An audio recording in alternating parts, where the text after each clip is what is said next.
उम्मुल यकीन। हदी इसका नाम है और इसकी खुली छत की ग्रे ऑडी कार सिग्नल को तकरीबन तोड़ते हुए यूनिवर्सिटी की तरफ जाते हुए अपनी रफ्तार को हवा से मिला देने को है। अमरीकियों को कोई चीज़ इतना गुस्सा नहीं दिलाती जितना तेज़ रफ्तार गाड़ियाँ। शिकागो की सड़क पर उसने कार को काबू में रखते हुए बेकाबू हो जाने दिया। गर्ल्स लाइक यू का वॉल्यूम तेज़ किया। वैक्यूम मिरर में इसने सिग्नल पर ब्रेक लगाने वाले को मुंह बनाते खिड़की से सर बाहर निकाल कर गालियाँ देते हुए देखा। मिरर में देखकर ही इसने उन्हें आंख मारी जैसे वो उसकी आंख ही तो देख रहे थे। ज़ेरलब गालियाँ देते हुए वो तो इसकी आंख फोड़ देना चाहते थे, जो इनके दरमियान से कार को ऐसे निकाल कर ले गई थी कि खुद भी मरने वाली थी और इनकी गाड़ियों को भी उलट देने वाली थी। कार की रफ्तार बढ़ी तो इसके ब्लंट बाल हवा के साथ ऊपर की तरफ लहराए। फुटपाथ पर चलते कितने ही लोगों ने खुली छत की कार में बैठी इस लड़की को देखना चाहा था। बहुत दूर से ही इसकी लुक बता रही थी कि कार की ड्राइविंग सीट पर कोई एटम बम बैठा हुआ है। ऐसी पॉपकॉर्न लड़कियों को जितनी भी गालियाँ दी जानी चाहिए देख कर देनी चाहिए। वो तो बस इसलिए उसे देखना चाहते थे। सड़क पर कारों को डिच करते रफ्तार बढ़ाते मिरर में सर को ज़रा सा झुकाकर खुद को देखा। वाओ, इसने खुद पर कमेंट पास किया। कार की रफ्तार कुछ ऐसी अंधनाक हो चुकी थी कि फुटपाथ पर चलते बच्चे के हाथ से गुब्बारा छूट गया, आइसक्रीम गिर गई। सॉरी किड, वो बहुत आगे निकल आई थी।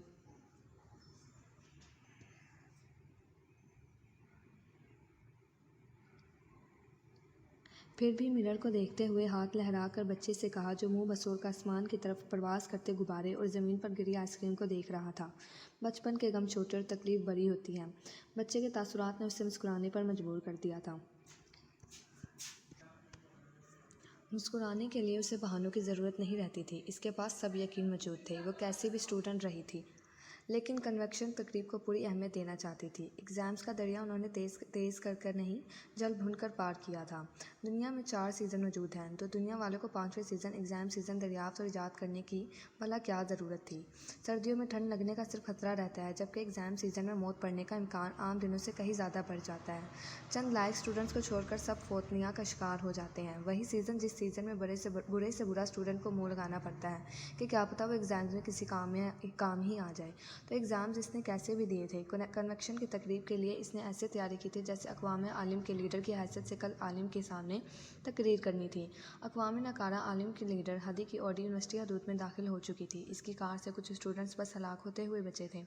उन्हें सॉरी कहते हुए पार्किंग में कार को पार्क कर चुकी थी। डैशबोर्ड से मिरर निकाल कर उसने हाथ में लिया और सबसे पहले अपने बाल सेट किए। कार से बाहर निकल कर ग्लासेस उतार कर लिप ग्लोस का एक कोट किया। मिरर को कार की सीट पर उछाल दिया। इसके मोबाइल पर इसकी फ्रेंड्स की कॉल आ रही थी। इसने कॉल पिक करने की जहमत नहीं की। डायोर की पिंक फ्रॉक की दोनों पॉकेट्स में इसने अपने हाथ जन किए। खुद को अपने चाल को डायोर के ड्रेस के मुताबिक कोट किया। हर लिबास की एक चाल होती है। डायोर की इस ड्रेस की चाल शहाना थी और वो हर चाल पर कादिर थी। फ्रॉक की बैक वी शेप पे कमर तक बैकलेस थी। इस वी में बैक नेकलेस की लंबी चैन हलकोड़े ले रही थी, जिसके आखिरी किनारे पर लगा सफ़ेद पंडोलम इसके चाल के साथ साथ डोल रहा था। कमर और शानों को सीधा रखकर थोड़ी और चेहरे को गैर महसूस खम देते हुए हाई हील्स में मुकीद अपने पैरों को इसने रोश की सिमत बढ़ा दिया। धूप में चमकता इसके बालों का मिला जुला गहरा सुनहरा रंग, आंखों पर रखे ग्लासेस, तनी हुई गर्दन और उठी हुई थोड़ी, वो हुस्न और फैशन की दुनिया में राज करने के लिए बेताज बनी थी। हील की टिक टिक रोश पर सुनाई दे रही थी। रास्ते में आने वाला हर स्टूडेंट तिरछी या टेढ़ी नज़रों से उसे देखने की कोशिश या जिसारत कर रहा था कि देख भी लिया जाए और पकड़ा भी ना जाए। ये जिसारतें वो तब भी क्या करते थे जब वो क्लास लेने के लिए आती थी। इस वक्त भी जब वो भूल चूक से किसी को हाय हेलो करने के लिए रोक लेती थी, तो जिन्हें नहीं रोकती थी और वो रुक कर उसे देखने पर मजबूर हो जाते थे। वो अकेली ही यूनिवर्सिटी में खूबसूरत लड़की नहीं थी, लेकिन वो अकेली ही इतनी पॉपुलर और फैशनेबल थी।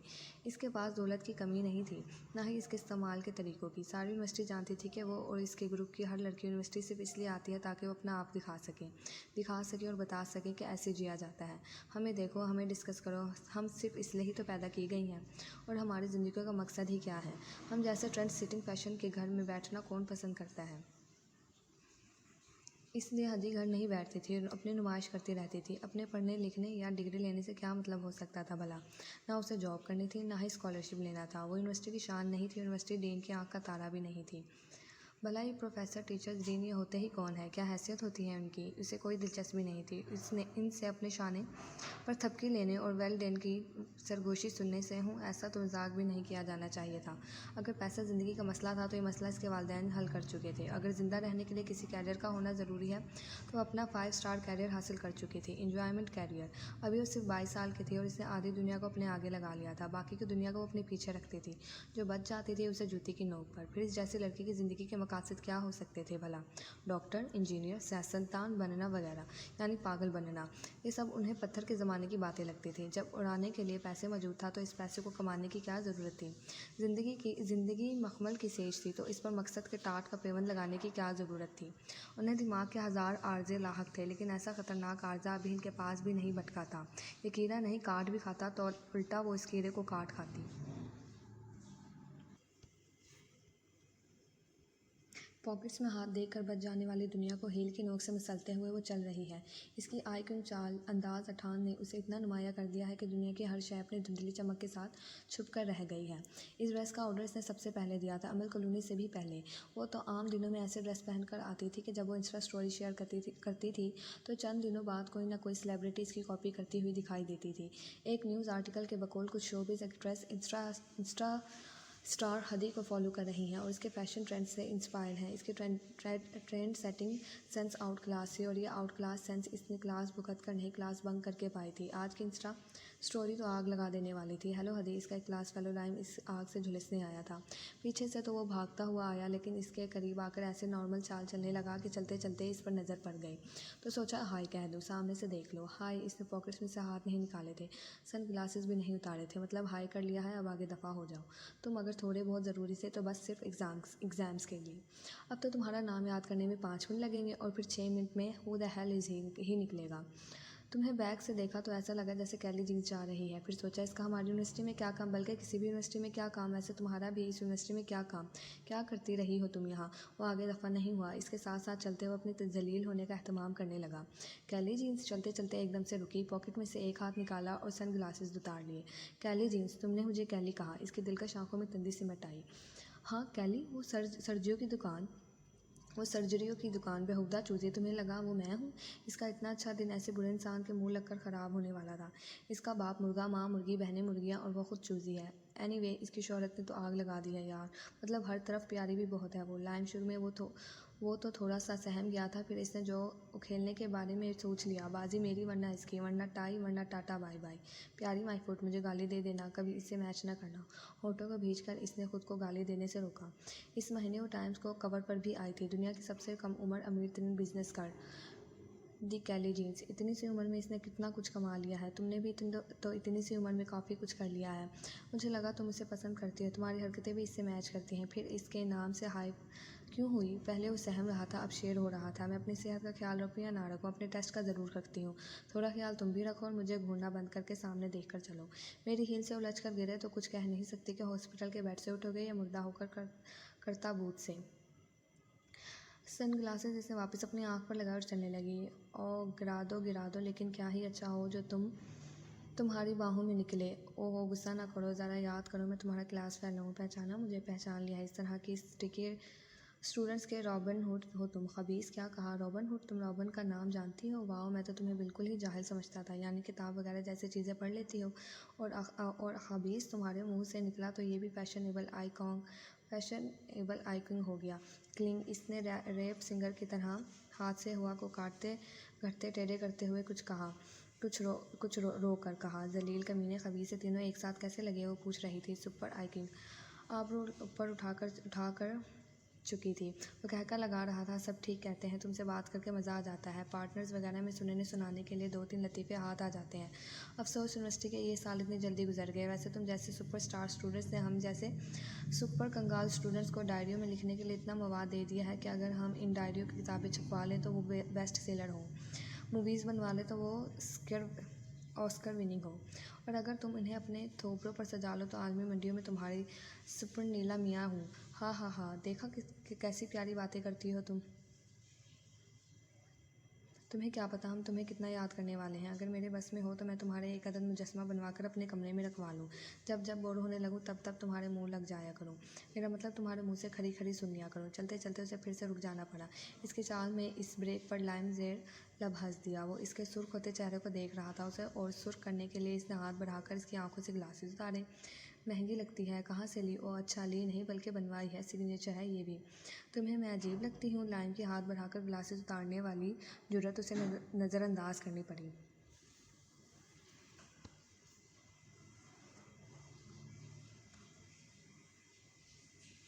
ना लगती तो मुझे बहुत प्यारी हो, लेकिन लोग कहते हैं कि तुम अजूबा हो, नमूना, डॉलर्स और यूरोस का मुजस्समा, अज़ारी, अमेरिका को तुम पर फ़ख्र है।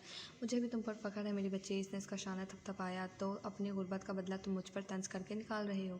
क्या वजह है कि सब गरीबों को गरीब होने के फ़वाद रटे हुए होते हैं, फिर भी वो अमीर होने की कोशिश करते हैं? वो संजीदगी से पूछ रही थी। अब इसने हाथ बढ़ा कर लाइम की आंखों से आई ग्लासेस उतार ली थी। हकारत से उस सस्ती घटिया सी चीज़ को देख रही थी। गरीबों की हर चीज़ बुरी होती है, इनकी सोच और अज़ाइम समेत। करामत अमीर होने और नकारा अमीर होने में फ़र्क होता है हदी। अब बिल गेट्स को ही देख लो। बिल से निकले हुए चूहे को देख रही हो? कम से कम आज के दिन तो शर्ट चेंज कर लेते। पार्ट टाइम जॉब करके तुम्हारी शक्ल पर 12 बज चुके हैं।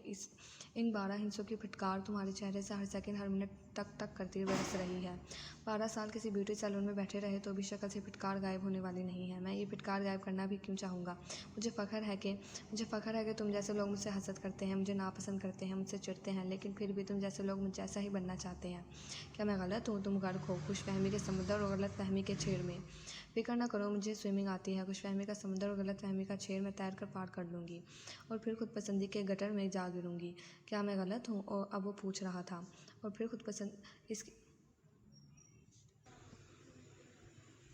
इसकी लंबी गर्दन के रगे तन गईं। गुस्से को कंट्रोल करने की कोशिश में इसकी सांस का रिदम ज़रा तेज सा हुआ। लाइम देख सकता था कि इसने डायनामाइट के रेगुलेटर को छेड़ दिया है। अगर ये डायनामाइट फटा तो आलमी जंग छिड़ जाएगी। तुमने 2 साल के अरसे में मुझसे इतनी बातें नहीं की जितनी 2 मिनटों में कर ली है। इस 2 मिनट की बात के लिए तुम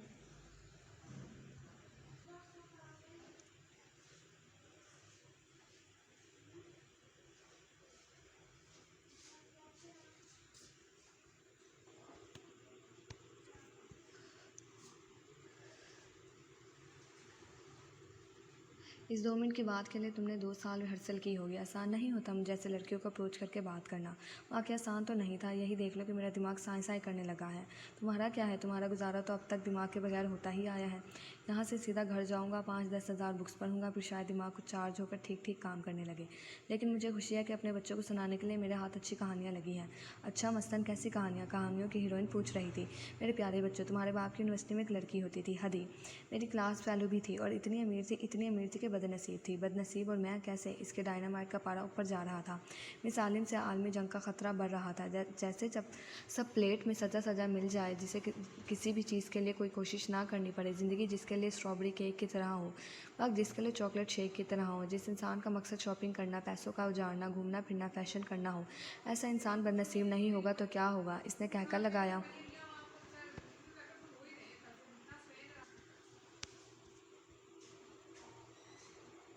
इसने कहका लगाया। लाइम के हाथ से अपने ग्लासेस झटके से वापस लिए और आंखों पर फिट किए। मुझ बदनसीब कहने और मानने के बावजूद तुम पूरी शिद्दत से ही ख्वाहिश करते हो कि काश बदनसीब इंसान तुम होते, काश मेरी जगह तुम होते। स्ट्रॉबेरी केक खाने के लिए तुम्हें मिलता, चॉकलेट शेक तुम पी रहे होते। कहकर और चंद सेकंड्स तक उसे देखती रही, फिर आगे बढ़ गई। दौलतमंद होना अगर गुनाह है तो हर शख्स गुनाहगार रहना चाहता है। लाइम की आई ग्लासेस रोश पर फेंक कर जाते हुए वो ये जुमला अपने पीछे छोड़ गई थी। रोश पर इसकी हेल्थ की टिक टिक ज़िंदगी के शोर को दबा रही थी। हकीकी ज़िंदगी इसकी मिजाजी ज़िंदगी से बहुत प्यार करती थी, इसलिए जल्दी ही इसे मौत से रोशनास करवा देने वाली थी। मौत अगर ज़िंदगी में ना आए तो रूह को मुर्दा कर देती है।